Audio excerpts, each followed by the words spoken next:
샬롬, 말씀 읽어주는 김기훈 목사입니다. 오늘도 기대하는 마음과 사모하는 마음을 가지고 하나님의 말씀 함께 읽겠습니다. 요한복음 4장 27절부터 42절까지의 말씀입니다. 바로 그때 제자들이 돌아왔다. 제자들은 크게 놀랐다. 예수께서 그런 여자와 이야기를 나누리라고는 생각지도 못했기 때문이다. 제자들 가운데 아무도 자신의 생각을 말하지 않았지만 그들의 얼굴에 다 드러나 있었다. 여자는 눈치를 채고 자리를 떴다. 어찌나 당황했던지 물동이까지 두고 갔다. 여자는 마을로 돌아가서 사람들에게 말했다. 내가 한 일을 다 알고 있는 사람이 있습니다. 와보세요. 그분은 나를 속속들이 아십니다. 혹시 그분이 메시아가 아닐까요? 그래서 그들은 예수를 직접 보러 나갔다. 그 사이에 제자들이 예수께 음식을 권했다. 라삐님, 드십시오. 안 드시겠습니까? 예수께서 제자들에게 말씀하셨다. 나에게는 너희가 알지 못하는 음식이 있다. 제자들은 누가 그분께 먹을 것을 가져다 드리기라도 한 걸까? 하고 어리둥절했다. 예수께서 말씀하셨다. 나를 살게 하는 음식은 나를 보내신 분의 뜻을 행하고 그분이 시작하신 일을 마무리 짓는 것이다. 지금 너희가 주위를 둘러본다면 넉 달쯤 지나야 추수할 때가 되겠다고 말하지 않겠느냐. 내가 너희에게 말한다. 눈을 떠서 눈앞에 무엇이 있는지 똑똑히 보아라. 이 사마리아 밭들은 곡식이 무르익었다. 추수할 때가 된 것이다. 추수하는 사람은 기다리는 법이 없다. 그는 자기 삭슬 받고 영원한 생명을 위해 무르익은 곡식을 거두어 드린다. 이제 씨 뿌리는 사람과 추수하는 사람이 서로 어깨 동무를 하고 기뻐하게 되었구나. 한 사람은 씨를 뿌리고 다른 사람은 거두어 드린다는 말이 과연 맞는 말이다. 나는 너희가 일구지 않는 밭으로 너희를 보내 추수하게 했다. 너희는 손가락 하나 보탠 것 없이 다른 사람들이 오랫동안 힘써 일궈 놓은 밭에 걸어 들어간 것이다. 마을에서 온 많은 사마리아 사람들이 예수께 자신의 삶을 맡겼다. 그분은 내가 한 일을 다 아십니다. 나를 속속들이 아십니다. 라고 말한 여자의 증언 때문이었다. 그들은 예수께 좀 더 머물러 주기를 청했고 예수께서는 이틀 더 머무셨다. 더 많은 사람들이 예수의 말씀을 듣고 자신의 삶을 그분께 의탁했다. 사람들이 여자에게 말했다. 이제 우리는 당신의 말 때문에 믿는 것이 아니요. 우리가 직접 듣고 확실히 알게 되었어. 그분은 세상의 구주이십니다. 이것은 하나님의 말씀입니다. 오늘 말씀을 통해서 세 가지를 함께 나누어 보도록 하겠습니다. 먼저 첫 번째 27절부터 30절 예수님을 증거하는 사마리아 여인에 대해서 이야기를 하고 있어요. 먹을 것을 사러 갔던 제자들이 돌아옵니다. 그들은요, 예수님이 사마리아 여인과 대화하는 모습을 보고 놀랐지만 그것에 대해서 묻는 자가 없었습니다. 왜냐하면 예수님의 이러한 모습은 당시의 관습을 깨는 행동이었지만 예수님에 대한 존경심으로 말미암아 아무런 질문을 하지 않았을 것이다 라고 생각해 볼 수 있어요. 우리 28절의 말씀을 같이 한번 읽어볼까요? 여자가 물동이를 버려두고 동네에 들어가서 사람들에게 이르되 라고 기록되어 있어요. 이는 구원자이신 예수 그리스도를 만나고 나서 보인 여자의 반응입니다. 이를 통해서 우리는 세 가지를 배워야 하는데요. 먼저는 버려두고입니다. 이는 포기하다, 돌보지 않는다라는 의미로 쓰이는데 예수님을 쫓았던 제자들에게 동일하게 보이는 모습이에요. 예수님이 진정으로 만난 사람들은요, 세상적인 욕구, 세상적인 만족, 세상적인 그러한 충족을 하려던 생각을 버려두고 즉시로 구원자 대신 우리의 삶에 정말로 빛 대신 예수님을 향하여 나아갔다라고 이야기하는 겁니다. 예수님을 만나면요, 세상적인 욕심은 버려두게, 완전히 내려놓게 된다라고 이야기를 하고 있어요. 둘째로는요, 들어가서입니다. 사마리아 여인은 사람들의 시선에 대한 깊은 상처가 있었습니다. 그렇기 때문에 아무도 보지 않는, 아무도 오지 않는 그 한낮 뜨거운 시간, 물을 길러올 만큼 그에게는요, 사람들의 시선이 너무나도 큰 상처였고 사람들을 만나는 것이 아픔이었고 두려움이었다라는 거예요. 하지만 그가 예수님을 만나자 어떻게 됩니까? 그들을 만나기 위해서 그들을 피했던 여인이 그들을 향하여 담대하게 나아갔다라는 거예요. 상처가 회복되고 오히려 이 상처로 말미암아 담대함을 얻어 그 상처 가운데로 들어가는 그러한 복된 결과가 일어나게 되었다라는 겁니다. 예수님을 만나면요, 상처가 회복되어져요. 예수님을 만나면요, 우리가 예전에 두려워하던 그 모든 것들은 더 이상 두려운 것이 아니게 된다라고 성경은 이야기하고 있는 것입니다. 마지막 셋째로 이르되라는 거예요. 여인은 자신에게 있었던 일을 담대하게 증언합니다. 그리고 자신의 상처를 오픈해요. 나에게 있었던 일을 예수님이 다 아십니다.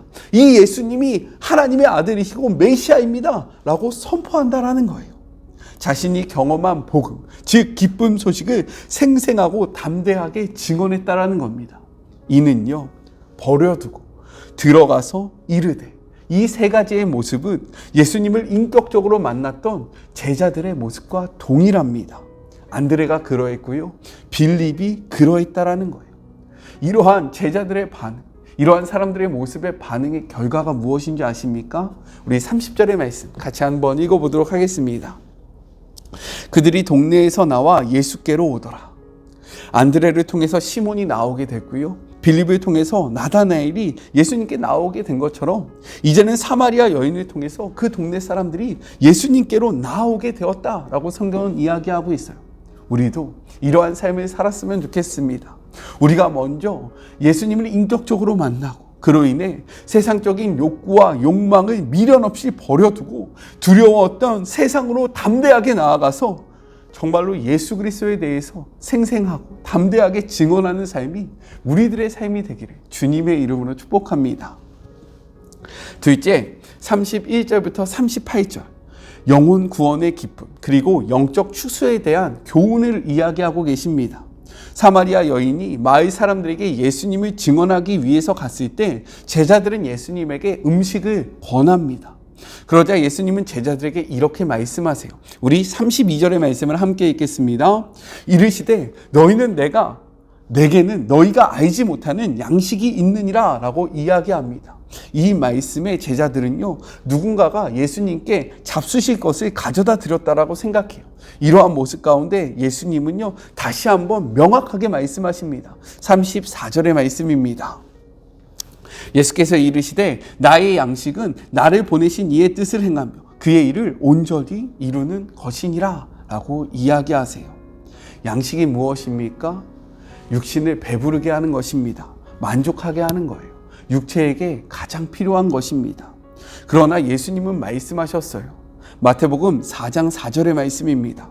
예수께서 대답하여 이르시되 기록되었으되 사람이 떡으로만 살 것이 아니요 하나님의 입으로부터 나오는 모든 말씀으로 살 것이라 하셨느니라 하시니 라고 이야기하고 있습니다.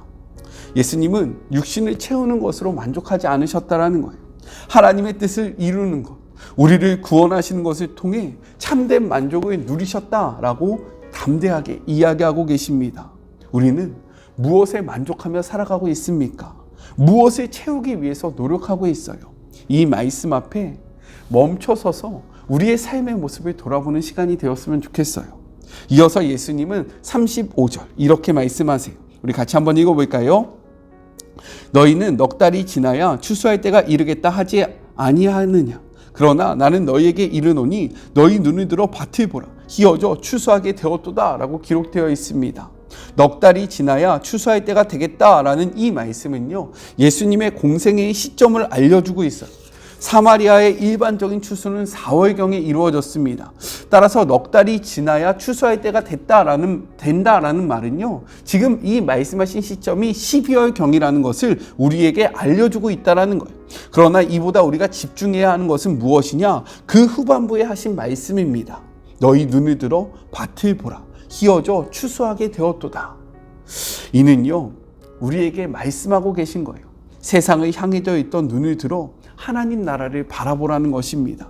땅에 고정되어 땅을 보면서 살아가던 주의 자녀들에게 이제는 그 땅에 고정되어 있는 시선을 들어 하나님 나라를 바라보고 하나님을 바라보며 영적인 일을 실행하라 라고 이야기하는 거예요.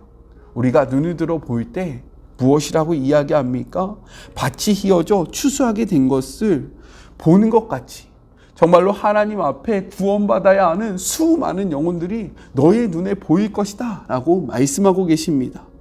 여기서 우리가 잊지 말아야 하는 말씀을 한 가지 더 하시는데요. 37절의 말씀 우리 같이 한번 읽어보겠습니다. 그런즉 한 사람이 심고 다른 사람이 거둔다 하는 말이 옳도다 라고 이야기해요. 이는요 그 결실이 우리의 수고로 인한 결과가 아니라는 겁니다. 우리 앞에 수고한 사람들이 있다라는 거예요. 그렇기 때문에 우리는 스스로 자랑할 것이 아니라 이 모든 영광을 하나님께 온전히 돌려야 한다. 내가 많이 추수했다고 해서 이 모든 것이 나의 노력의 결과이냐? 모든 영광을 나 혼자 누려서는 안 되고 내 앞에 고생한 이들이 있었고 내 앞에 씨를 뿌렸던 자들이 있었고 물을 주었던 자들이 있었고 자라게 하던 자들이 있었기에 그들의 수고를 바라보며 자신의 이러한 수행물로 말미암아 교만해지지 말고 이 모든 영광을 하나님 앞에 올려드려야 한다라고 우리에게 권면하고 있다라는 거예요. 하나님이 우리에게 맡겨주신 그러한 삶의 자리들이 있습니다. 그렇게 살아가다 보면요 우리에게 결실이 따라올 때가 있어요. 하지만 이 결실이 온전히 우리의 노력이 아니라 앞서 고생한 이들이 있었고 또한 자라게 하시는 하나님의 은혜가 있었고 이것을 거두게 하시는 그러한 성령님의 도우심이 있었다는 것을 기억하시면서 하나님 앞에 교만하지 않는 그런 복된 하루가 되었으면 좋겠습니다. 저부터 그렇게 살아갈게요. 셋째입니다. 39절부터 42절 사마리아인들의 회심에 대해서 이야기를 하고 있어요. 사마리아 여인의 담대한 증언으로 그 동네 많은 사마리아 사람들이 예수님을 믿게 되었습니다. 그들은 예수님께 함께하기를 더욱더 청했고요. 예수님은 이틀 더 그곳에 머무시게 됩니다. 그로 인해서 많은 사람들은 예수님을 믿게 되었다라고 이야기하는데 그 힘이 어디서 나왔을까요? 성경은요 이렇게 이야기하고 있어요. 42절의 말씀입니다. 예수의 말씀으로 말미암아 믿는 자가 더욱 많아졌다라고 이야기합니다. 그 힘은요 다른 것이 아니라 예수 그리스도의 말씀이다라고 이야기합니다. 성경은 많은 사람들이 예수님의 말씀으로 인해 믿는 사람들이 더욱더 많아졌다라고 이야기하고 있어요. 표적을 보여서가 아니라요 기적을 행해서가 아니라 생명의 그 말씀을 듣고 이들의 삶의 변화가 되었고 깨달음이 찾아와서 더욱더 많은 사람들이 하나님을 믿게 되었다라고 이야기합니다. 말씀을 듣자 그들의 삶이 어떻게 변화됐는지 아십니까? 원래 그들은 사마리아인들과 유대인들이 갈라져 있었습니다. 그런데 말씀을 통해서 이 막힌 담이 허물어졌다라는 거예요. 예수님의 제자, 예수님과 함께 유대인들과 함께 사마리아인들이 말씀을 듣기 시작했고 거하기 시작했고 교제하기 시작했고 하나가 되기 시작했다라는 거예요. 이렇듯 말씀은요 우리의 막힌 담을 허물어뜨리는 능력이 있습니다. 또 무엇이라고 이야기합니까? 예수 그리스도를 구주로 고백합니다. 메시지 성경은 이야기하죠. 예전에 우리가 지금 예수께 나온 것은 너가 예수님에 대해서 증언했기 때문이다. 그러나 이제 우리가 예수님을 믿는 것은 너의 증언 때문이 아니라 우리가 그분의 말씀을 듣고 믿었기에 예수 그리스도를 한 분 대신 하나님의 아들이다 라고 고백한다 라고 이야기합니다. 이렇듯 말씀은요 다른 사람의 하나님을 경험하게 하는 것이 아니라 나의 하나님을 만나게 하는 힘이 있다는 거예요.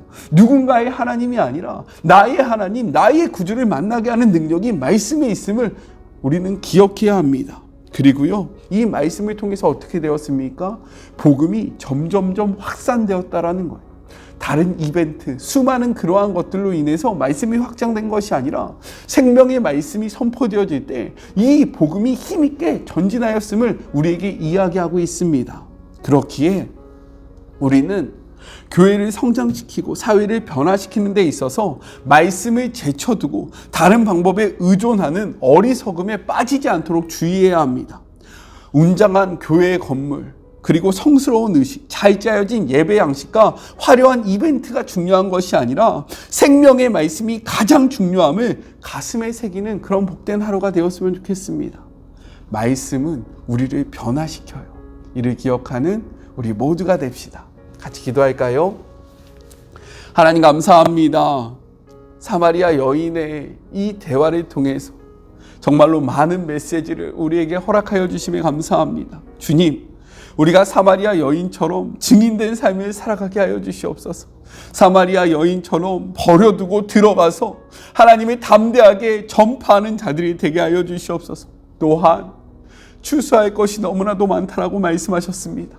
주님의 일꾼되어 하나님의 마음을 만족시키는 자들, 정말로 세상의 것들로 만족감을 누리고 풍요로움을 누리는 것이 아니라 하나님으로 인해 하나님의 그 일을 하나님이 맡겨주신 그 사역의 감당함으로 인해 우리의 삶이 풍족하여지고 만족함을 누릴 수 있는 예수님과 같은 삶을 살아가게 하여 주시옵시고, 또한 우리가 다른 것에 집중하는 것이 아니라 말씀에 집중하여, 생명의 말씀에 집중하여 하나님의 복음을 힘있게 확장시키는 주의 모든 자녀들이 되게 하여 주시옵소서. 하나님의 말씀은 살아있어 좌우의 날선 그 어떠한 권문다도 예리하여 우리의 혼과 육을 찔러 쪼개기까지 한다라고 말씀하셨습니다. 말씀이 선포되어질 때에 막힌 담이 무너지고, 말씀이 선포되어질 때에 다른 사람의 하나님이 아니라 나의 하나님이 되어지며, 말씀이 선포되어질 때에 우리의 삶이 변화됨을 고백하오니 말씀을 놓지 않는 주의 모든 자녀들이 되게 하여 주시옵소서. 함께 하실 주님을 기대하며 거룩하신 예수님의 이름으로 기도드립니다. 아멘. 말씀을 소유하는 우리 모두가 됩시다. 저는요, 또 내일 만나도록 할게요. 사랑하고 주님의 이름으로 축복하면서 오늘 하루도 힘내세요. 우리 내일 만나요. 안녕. 오늘도 수고하셨습니다.